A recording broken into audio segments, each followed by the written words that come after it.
اب کوئی تماشا نہ کرنا، بس جو ہونا تھا ہو گیا۔ مجھ پر ایک قیامت کا آنا ضروری تھا جو آ کر گزر گئی۔ اب پلیز اس سے پوچھنا، لڑنا جھگڑنا امی چھوڑیں بس، میں کسی سے کوئی شکایت نہیں کرتی۔ ماں تڑپنے لگی، میں کیا ہو گیا میری بچی تم کو؟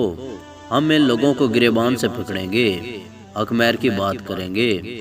میک مسکرانے لگی، امی میری زندگی کو روگ لگ گئے ہیں، آپ حق مہر کی بات کر رہی ہیں، کیا ہوگا اس سے؟ کوئی فرق پڑے گا کیا؟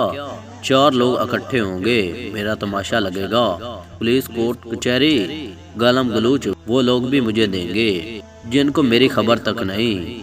امی اس نے چھوڑ دیا، میں خوش ہوں، بس اب پلیز اس بارے کوئی بات نہ کریں۔ میں کمرے میں جا کر آنکھیں بند کر کے لیٹ گئی۔ خیال آنے لگا کیسے طاہر کی خدمت کی، اس کے پاؤں دباتی رہی، اس کو کھانا بنا کر دیا، کپڑے دھونا، نہ سردی دیکھی نہ گرمی، اس گھر کو گھر بنانے میں مصروف رہی، کبھی بھوک بھی کاٹی، افلاس کے دن بھی دیکھے۔ میں ہر ممکن کوشش کرتی رہی میرا گھر آباد رہے، نہ جانے کتنے تانے سنے، نہ جانے کتنے سخت لہجے برداشت کیے، بلا آخر کیا ہوا؟ طلاق۔ یہ کیا ہے سب؟ باپ نے کہا ہماری بچی ہماری مرضی سے ہی شادی کرے گی، نہ پسند پوچھی نہ دل کا حال بیان کرنے دیا، خود فیصلہ کیا اور مجھے خاموشی سے ودا کر دیا۔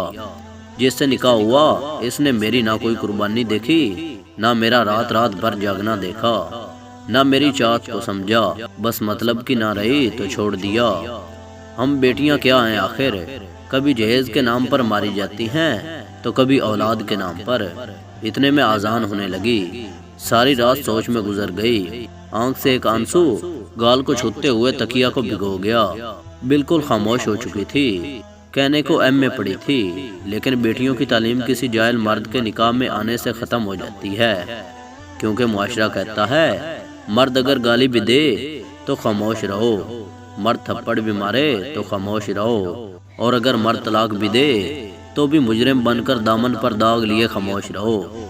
وقت گزرنے لگا، میک کی زندگی اندھیرے میں ڈوب چکی تھی، نہ کوئی خواہش باقی تھی نہ کوئی چاہت، یوں کہہ لیں صرف سانسوں کا سفر جاری تھا اور موت کا انتظار۔ اب رنگین دنیا سے ڈرنے لگی تھی، اب کئی گھنٹے وہ تنہا بیٹھی نہ جانے کس سوچ میں گم رہتی، یادداشت کمزور ہو گئی، رات کو کیا کھایا تھا صبح تک بھول جاتی، کبھی کوئی چیز کہیں رکھ دی تو بھول گئی، جیسے خود کو خبر نہ رہے وہ زندہ لاش ہوتا ہے، اور پھر کتنی آسانی سے کوئی کسی کو چھوڑ جاتا ہے۔ میک طلاق کے بعد ایک پتھر سی بن گئی تھی، بابی لوگ اتنی طنز تانے دیتی تھی لیکن خاموش، بالکل خاموش رہتی، کیا فرق پڑتا ہے اب کوئی کچھ بھی کہے، جیسے جینے کی تمنا ختم ہو گئی تھی۔ بابا نے سوچا ہماری کہانی کب ختم ہو جائے خدا جانے، میک کی دوبارہ شادی کر دیتے ہیں، لیکن مہر اب کی بار تو مر سکتی ہے لیکن شادی نہیں کر سکتی۔ اسے اب ایک نفرت سی تھی اس رشتے سے، اسے لگتا تھا سب مرد گھٹیا اور فریبی مطلبی ہیں، بس اپنے مطلب تک ساتھ رکھتے ہیں، مطلب ختم راستے جدا کر لیتے ہیں، پھر نہ وفائیں کام آتی ہیں نہ خدا کے واسطے، بس چھوڑ دیا جاتا ہے، راکھ بنا کر اڑا دیا جاتا ہے رشتہ۔ ایک رشتہ آیا، لڑکا بیرون ملک جاب کرتا تھا، عمر کافی تھی، امیر تھا، پہلے بھی 2 شادیاں کر چکا تھا۔ میک نے انکار کر دیا، کوئی 5 بچوں کا باپ تو کوئی 3 بار شادی شدہ، کبھی کوئی شرابی تو کبھی کوئی بوڑھا، اس طرح کے رشتے آنے لگے۔ اور ستم یہ بھی ہے کہ فارس کی قلم لکھے بھی تو کیسے، لڑکی بلا کی خوبصورت ہو، لڑکی جتنی بھی پاک صاف باحیا ہو، بس طلاق کا داغ لگ جائے تو میرے معاشرے میں جیسے وہ ایک طوائف سی بن جاتی ہے، لوگ ایک نفرت کی نگاہ سے اسے دیکھتے ہیں جیسے اس نے کوئی گناہ کر دیا ہو۔ شرابی کے رشتے آئیں گے، کہیں گے شرابی کو ہی دے دو، طلاق ہوئی ہے اسے کون لے گا؟ واہ کیا معاشرہ ہے، مطلب طلاق ہونے پر لڑکی طوائف بن جاتی ہے۔ اللہ تباہ و برباد کرے ایسے معاشرے کو جس میں عورت پر طلاق کا دبا لگا کر چوروں ڈکیٹوں شرابی زانی مردوں کی ملکیت سمجھی جاتی ہے۔ خیر میک کے لیے کچھ ایسے ہی رشتے آنے لگے، ہر بار انکار کر دیتی۔ بابا نے بہت سمجھایا، بیٹی ہماری بات مان لو، زندگی کا سفر تنہا نہیں گزارا جاتا، کل کو خدا جانے کیا سے کیا ہو جائے، لیکن میک انکار کرتی رہتی۔ ایک دن شادی کی وجہ سے امی ابو بھائی کے ساتھ بہت جھگڑا ہوا میک کا۔ بھائی کہنے لگا لڑکا پولیس میں ہے، امیر بھی ہے، اچھا بھی ہے، اس سے کیا اعتراض ہے تم کو؟ میک کی بس ضد تھی، شادی نہیں کرنی۔ جب سب سو گئے تو نیند کی گولیاں کھا لی۔ پھر جب حالت بگڑنے لگی تو رونے لگی اونچی آواز میں۔ بابا نے آواز سنی، کمرے میں آئے، میک کی حالت غیر ہو چکی تھی۔ جلدی سے اسپتال لے گئے۔ رات کے 12 بج رہے تھے۔ ڈاکٹر نے معدہ واش کیا، علاج شروع کیا۔ ماں میک کے سر پر ہاتھ پھیر کر بولی، میری بچی کیوں خود کو اذیت دے رہی ہو؟ وہاں ایک لڑکا مزمل جو نرس تھا وہاں پہ انجیکشن وغیرہ لگا رہا تھا میک کو۔ ڈاکٹر نے مزمل سے کہا، اس مریض کو جو میں نے میڈیسن لکھ کر دی ہے تم نے خود ٹائم پر کھلانی ہے۔ مزمل نے ہاں میں سر ہلایا۔ ٹھیک ہے سر۔ ڈاکٹر بولا، اچھا میری ڈیوٹی کا ٹائم ختم ہو چکا ہے۔ یہ نرس مزمل یہی ہے، اس کو میں نے سب کچھ بتا دیا ہے، آپ پریشان نہ ہوں، خطرے والی کوئی بات نہیں ہے۔ 2 بج رہے تھے۔ بابا اسپتال کے گارڈن میں جا کر بیٹھ گئے۔ ماں بھی پاس صوفے پر لیٹی تو آنکھ لگ گئی۔ میک نے آواز دی، مجھے پانی دو۔ مزمل جلدی سے آیا، کیا چاہیے آپ کو؟ میک نے پانی کا کہا۔ مزمل پانی لے کر آیا، خود سارا دے کر اٹھایا میک کو، پانی پلایا، پھر پاس بیٹھ گیا۔ میک کی طرف دیکھ کر بولا، میں نے آپ کے بابا کو روتے ہوئے دیکھا ہے، وہ آپ کے لیے بہت پریشان ہیں، آپ بابا کی بات کیوں نہیں مان لیتی؟ آئی ایم سوری، میرا کوئی حق نہیں آپ سے کچھ کہنے کا، بس دل میں بات آئی کہہ دی۔ میں خاموش رہی۔ مزمل پاس ہی بیٹھا تھا۔ میں وامٹنگ کرنے لگی۔ مزمل نے اپنا ہاتھ آگے کر لیا، اتنے میں ماں بھی جاگ گئی۔ مزمل نے خود میک کا چہرہ صاف کیا، بیڈ شیٹ چینج کی، پھر ایک انجیکشن لگایا۔ رات بھر میک کے پاس گھومتا رہا۔ دوسرے دن جب ڈاکٹر آیا تو چیک اپ کیا۔ ڈاکٹر نے بتایا اب پریشانی والی کوئی بات نہیں ہے، آپ گھر جا سکتے ہیں۔ مزمل نے دل میں ایک خواب سجایا، کتنی اچھی کتنی پیاری ہے میک۔ اس کے بابا کہہ رہے تھے ایک 5 بچوں کے باپ سے شادی کر لو، صرف اس لیے کہ میک کو طلاق ہوئی ہے ایک بار۔ میرے نبی کریم صلی اللہ علیہ وآلہ وسلم نے بھی طلاق والی خاتون سے نکاح کیا تھا نا، میں بھی میک سے نکاح کر لوں گا، نہ جانے کتنے درد دل میں لیے جی رہی ہے، ہر درد مٹا دوں گا۔ مزمل گھر گیا، امی سے بات کی، امی جان ایک لڑکی ہے، بہت اچھی ہے، پیاری تو اتنی نہیں ہے لیکن مجھے یقین ہے ہمارے گھر کو جنت بنا دے گی۔ ماں نے پوچھا کون ہے تو مزمل نے بتایا، امی جان اس سے پہلے ایک بار طلاق ہو چکی ہے۔ ماں غصے میں بولی، شاباش، اب ہم کو شریکوں میں بدنام کرے گا طلاق والی لا کر۔ مزمل مسکرا کر بولا، امی جان بدنام ہوں یا عزت، میں تو شادی اسی سے ہی کروں گا۔ جب مزمل کے بھائیوں اور بہنوں کو پتہ چلا تو وہ لعنتیں دینے لگے، بس طلاق والی رہ گئی ہے اب کیا؟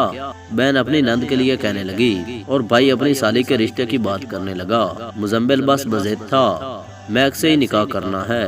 ماں نے کہا ٹھیک ہے کر لو، لیکن تمہارے بھائی کہہ رہے ہیں شادی کے بعد بیوی کو لے کر الگ رہنا، وہ اتنی اچھی ہوتی تو اس کو طلاق کیوں ہوتی؟ مزمل راضی ہو گیا، ٹھیک ہے الگ رہوں گا۔ دوسرے دن مزمل کی ماں اور بہن رشتے کی بات کرنے گئے۔ سلام دعا کے بعد بات چیت شروع ہوئی۔ میک کی ماں کہنے لگی، ہم کیا کریں ہماری بیٹی نہیں مانتی۔ مزمل پیار سے بولا، آنٹی کیا میں ایک بار میک سے بات کر لوں؟ ماں نے ہاں میں سر ہلایا، بیٹا کر لو بات، آگے نصیب کا کھیل۔ میک بہت غصے میں تھی، جب مزمل کو سامنے دیکھا چپ ہو گئی۔ کیسی ہیں آپ؟ میک آہستہ سے بولی، ٹھیک ہوں، آپ کہاں؟ مزمل پیار سے بولا، میک آپ کو آپ کی امی اور آپ کے ابو سے مانگنے آیا ہوں۔ میک سخت لہجے میں بولی، مزمل آپ کا یہ پاگل پن ہے، میں جانتی ہوں مجھے رسوائی کے سوا کچھ نہیں ملے گا۔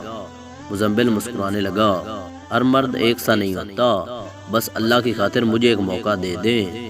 بہت واسطے دیے میک کو، میک آخر ہار مان گئی۔ ٹھیک ہے، سب بہت خوش تھے، میک مزمل کی ہم سفر بن گئی۔ سب نے بہت برا بھلا کہا، مزمل کو طلاق والی لے آیا ہے۔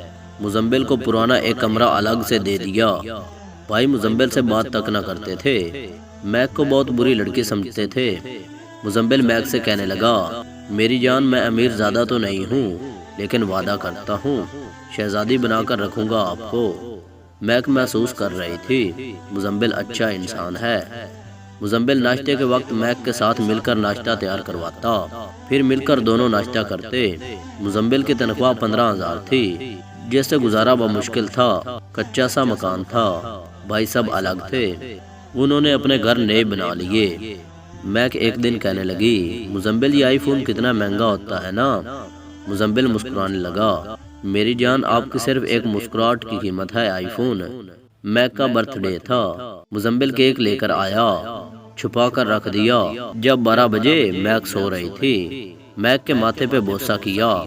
میک نے آنکھ کھولی، مسکراتے ہوئے پھول برسانے لگا، ہیپی برتھ ڈے میری جان۔ میک شوق تھی، مزمل آپ کو یاد تھی میری برتھ ڈے؟ کیک لے کر آیا، دونوں نے کیک کاٹا، پھر ایک گفٹ سامنے رکھا۔ میک مسکراتے ہوئے گفٹ کھولنے لگی۔ مزمل کیا ضرورت تھی میری جان یہ سب کرنے کی؟ پہلے ہی آپ اتنی مشکل سے گھر چلاتے رہے ہیں۔ مزمل کندھے پر سر رکھ کر ہنس رہا تھا۔ جب گفٹ کھولا تو اس میں آئی فون تھا۔ میک رونے لگی، پاگل ہو بالکل، مزمل بیوی کو کون اتنا مہنگا گفٹ دیتا ہے، بالکل پاگل ہو۔ مزمل نے آنسو صاف کیے، میری جان سب کچھ آپ کے لیے ہی تو ہے۔ میک جینے لگی تھی۔ مزمل چاہے جتنا غریب تھا لیکن ایک شہزادہ تھا، سب مذاق اڑانے لگے تھے۔ بڑا آیا شادی کی تھی طلاق والی سے، اب گھر نہیں بنا سکا۔ مزمل خاموش رہا۔ ایک دن میک کی دوست نے بتایا، اسکول ٹیچر کی جاب آئی ہے، اپلائی کر لو۔ میک نے مزمل سے بات کی۔ مزمل ہاتھ تھام کر بولا، میری جان آپ کا جو دل کہتا ہے وہی کریں، مجھے کوئی اعتراض نہیں۔ میک نے اپلائی کیا، تعلیم اچھی تھی، اللہ کا کرم ہوا، 17 گریڈ کی ٹیچر کی جاب مل گئی۔ بہت خوش تھے دونوں۔ بھائی کے گھر مٹھائی بھیجی۔ بھائی منہ بنا کر بولا، بے غیرت بیوی کی کمائی کھائے گا، کہاں خوش ہوتے ہیں ہم کو رلانے والے۔ 2 سال بعد میک اسکول کی پرنسپل بن گئی، اچھی خاصی تنخواہ، پھر بہت سے بچے ٹیوشن بھی پڑھتے۔ دیکھتے ہی دیکھتے حالات بدلنے لگے، ڈبل منزل گھر بنا لیا، مزمل نے اپنا میڈیکل اسٹور بنا لیا، زندگی خوشیوں میں بدل گئی۔ اللہ پاک نے رحمت کی بیٹا عطا ہوا۔ مزمل بہت خوش تھا۔ ایک دن مزمل کے میڈیکل اسٹور پہ ایک شخص آیا، سر سے خون بہہ رہا تھا، کپڑے پھٹے ہوئے تھے، ساتھ ایک لڑکا تھا۔ اس کے سر پر مرہم پٹی کی، پوچھا کیا ہوا ہے؟ وہ شخص گالی دے کر بولا، ڈاکٹر میری بیوی بڑی مظالم ہے، میرا گھر زمین جائیداد اپنے نام کروا لی ہے، اب مجھے روز کتے کی طرح مارتی ہے۔ وہ کوئی اور نہیں، میک کا پہلا شوہر طاہر تھا۔ بھائی سامنے کھڑا تھا۔ مزمل پاس گیا، کہنے لگا، بھائی جان یہ دیکھیں وہی میک ہے نا جس کی وجہ سے آپ نے مجھے گالیاں دے کر گھر سے نکال کر کچے مکان میں بھیج دیا تھا۔ آپ کہتے تھے یہ طلاق والی عورت ہے۔ بھائی جان میں آپ پر طنز نہیں کر رہا ہوں، اللہ معاف کرے، میں حقیقت بتا رہا ہوں۔ طلاق والی لڑکی اتنی کیوں بری ہے میرے معاشرے میں؟ کیوں طلاق والی لڑکی کو نفرت بھری نگاہوں سے دیکھا جاتا ہے؟ اسے غلط سمجھا جاتا ہے، اسے غلط بولا جاتا ہے، اور طلاق دینے والا مرد غلط ہو کر بھی پرسا رہتا ہے۔ بھائی میں تو اللہ کا شکر ادا کرتا ہوں، طلاق والی لڑکی کو اپنا ہم سفر بنایا، ورنہ میں بھی آپ کی طرح سوچتا تو شاید میری میک زندگی بھر طلاق کا بوئی لیے یا تو تڑپتی رہتی، یا کسی شرابی یا 5 بچوں کے باپ یا کسی بوڑھے کی نکرانی بن کر عمر گزار دیتی۔ آج الحمدللہ ہم دونوں بہت خوش ہیں۔ بھائی جان سوچ کو بدلیں، صرف عورت کو گالی دینا بند کریں۔ جانتے ہو بھائی طلاق کب ہوتی ہے؟ جب ایک سمجھدار اور اچھی لڑکی کسی جاہل اور برے مرد کے ساتھ باندھ دی جاتی ہے، یا سمجھدار اچھا مرد جاہل اور بری عورت کے ساتھ باندھ دیا جائے۔ اور ہاں ضروری نہیں طلاق والی لڑکی کوئی مجرم ہو، اگر ایسا ہوتا تو میرے نبی کریم صلی اللہ علیہ وسلم کبھی طلاق والی عورت سے نکاح نہ کرتے۔ خدارا جہالت کی دنیا سے نکل کر عورت کو عزت دینا سیکھیں۔ اگر ویڈیو اچھی لگی ہو تو ویڈیو کو لائک کریں اور نیچے کمنٹ سیکشن میں اپنے خیالات کا اظہار کریں۔ ویڈیو واچ کرنے کے لیے شکریہ اور ملتے ہیں اگلی ویڈیو میں، تب تک کے لیے اللہ حافظ۔